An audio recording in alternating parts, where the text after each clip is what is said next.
इसलिए ज्ञानू जी क्या कहते हैं, और ज्ञानू जी ऐसे ऐसे लोगों को, दलाल लोगों को नवल यादव नोटिस नहीं लेता और भारतीय जनता पार्टी भी नोटिस नहीं लेता। मैं कोई आनंदपुरी से आज जो यहाँ चोरी के गाड़ी पर घूम रहे हैं, किसी माँ ऐसा कोई शेरनी नहीं है जो पैदा किया हो बेटा को, जो नवल यादव के सामने आंख मिला के और हाथ उठा के बात कर ले। मंत्री बनाया न किसी ने मंत्री बनाया, चूंकि नीतीश जी भी जानते थे कि आप विश्वासघाती हैं, आपका पेट में दर्द है, आप हल्के लोग हैं, आप दलाली करने वाले लोग हैं, और कोई भी सरकार दलालों को मंत्री नहीं बनाता है। वो व्यक्तिगत आदमी का चमचागिरी करने वाले, तलवा सहलाने वाले लोग रहे हैं। ज्ञानू के वोट से, ज्ञानू को हैसियत है तो हम बाढ़ में खड़ा होते हैं, ऐसे दलालों को बाढ़ में भी हैसियत नहीं है जो हमारे सामने खड़ा हो सके। हम ऐसे पलमरुआ के खिलाफ खड़ा होंगे। बीजेपी विधायक ज्ञानेंद्र सिंह ज्ञानू ने बीजेपी एमएलसी नवल किशोर यादव पे ही सवाल खड़े कर दिए थे। कई ऐसे आरोप उन पे लगाए थे। उसके बाद आज बीजेपी एमएलसी नवल किशोर यादव ने भी कड़ा पलटवार किया है। क्या कुछ कह रहे हैं, पहले सुन लें। लग रहा है जब से आपने भी ज्ञान सिंह ज्ञानू को कहा था उन्हें बोलने की। ज्ञानू जी किसी की हैसियत के बारे में चरित्र न लिखे, उनकी अपनी हैसियत है, वो अपने हैसियत में बात करें, और हैसियत वाले आदमी कभी दूसरे की हैसियत नहीं आंकते हैं। और ज्ञानू जी का जो चरित्र है वो मेरा चरित्र नहीं है। मैं पार्टी का वर्कर हूँ और मैं बुद्धिजीवियों के बल पर मैं जीत के आता हूँ। मैं कोई दलाल नहीं हूँ, मैं किसी का तलवा सहलाने वाला नहीं हूँ, किसी का पीठदानी उठाने वाला नहीं हूँ, और किसी के सामने दांत निपोड़ के और हाथ पसार के भीख मांगने वाले नहीं हैं। उनके पूरे कैरेक्टर को जानते हैं, उनको होशो हवास में रहने की ज़रूरत है। इसलिए ज्ञानू जी क्या कहते हैं, और ज्ञानू जी ऐसे ऐसे लोगों को, दलाल लोगों को नवल यादव नोटिस नहीं लेता और भारतीय जनता पार्टी भी नोटिस नहीं लेती। शराब माफिया से आपके नाम जोड़ने के बाद कह रहे हैं, आपने जमीन शराब माफियाओं से आपके साठगांठ है। आपने जमीन कब्जा किया। मैं तो एक ऐसा आदमी हूँ कि मैं आज तक जीवन में न मांस खाया, न अंडा खाया, न मछली खाया, न शराब पिया। शराब माफिया उनके कह देने से उच्चरित्र नहीं लिखते हैं कि कोई शराब माफिया हो जाएगा और उनके कहने से कि कोई ज़मीन दखल करता है। हमको अपना जो ज़मीन है वो 7 पुश्तों के लिए काफ़ी है। मैं कोई आनंदपुरी से आज जो यहाँ चोरी के गाड़ी पर घूम रहे हैं, मैं कोई चोरी के गाड़ी पर और किराएदार के रूप में रहने वाले आदमी आज जो लंबी लंबी बात कर रहे हैं, उनके यहाँ से लेके पूरे घर तक का मैं इतिहास जानता हूँ। और उन्होंने एक बात और कही है कि आनंद सिंह ने मुझे खदेड़ा है।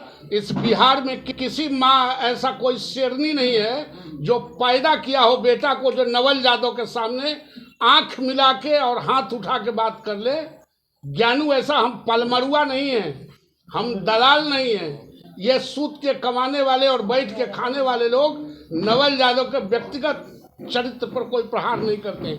मैंने तो इसलिए कहा था कि आप जो कहते हैं कि नीतीश कुमार बेहतर हैं, सुशील मोदी बेहतर हैं, आपको नीतीश कुमार ने वही टिकट दिया था जो लवली आनंद ने थूक दिया था, लेने से इनकार कर दिया था। वो थूका हुआ टिकट आपको नीतीश जी ने दिया था। आप नीतीश जी के साथ थे, आप नीतीश जी को झटका देके, आपने धोखा देके, और आप चले गए जीतन राम मांझी को मुख्यमंत्री बनाने के लिए, मंत्री बनने के फेरा में। आप भारतीय जनता पार्टी में आ गए।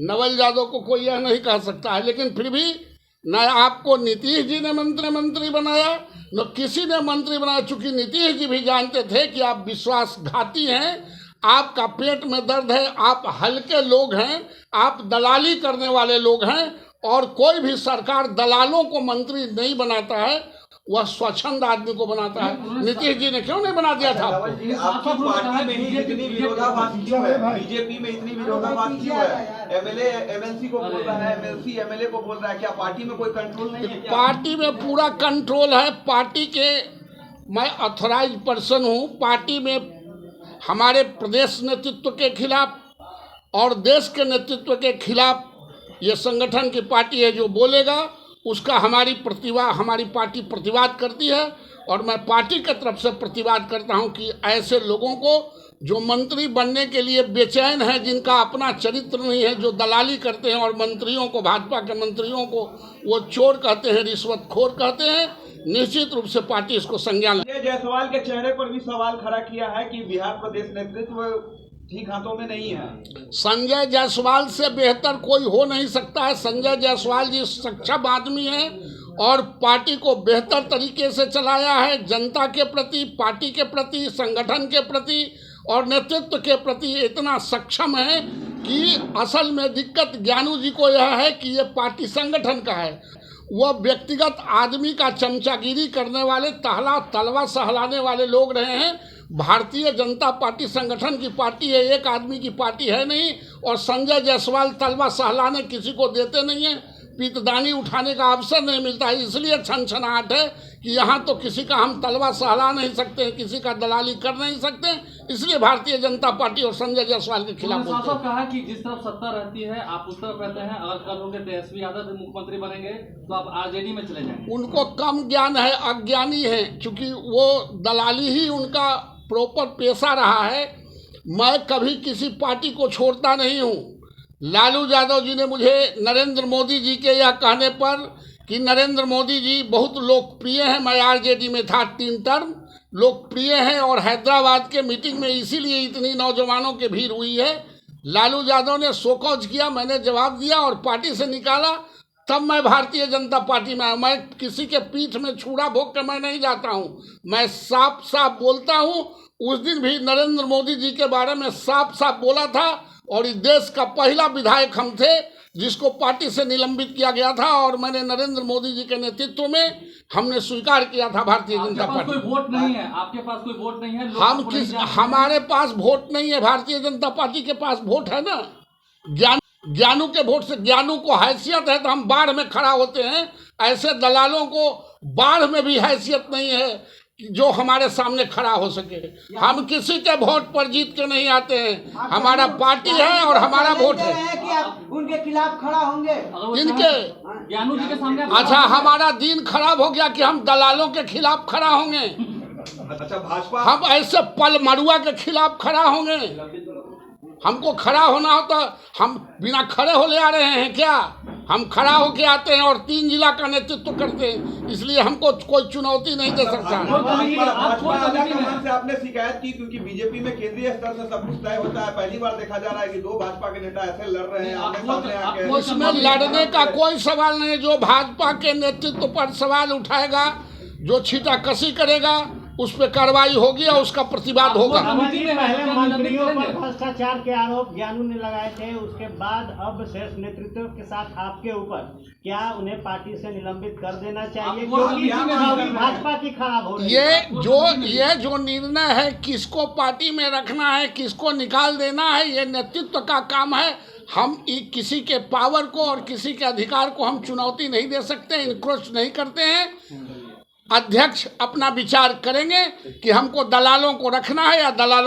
तो आपने सुना जिस तरीके से ज्ञानू का बयान आया है, उसके बाद नवल किशोर यादव ने भी कड़ा पलटवार किया है और कहा है कि हम दलालों के बयान पे जवाब नहीं देते हैं, लेकिन जिस तरीके से उनका बयान आता है, अगर उनमें है ताकत तो वो साक्ष्य प्रस्तुत करें। वहीं उन्होंने कह दिया कि हम किसी दूसरे की गाड़ी पे नहीं चढ़ते हैं, किसी चोरी की गाड़ी पे नहीं चढ़ते। कई ऐसे आरोप जो उन्होंने लगाया है।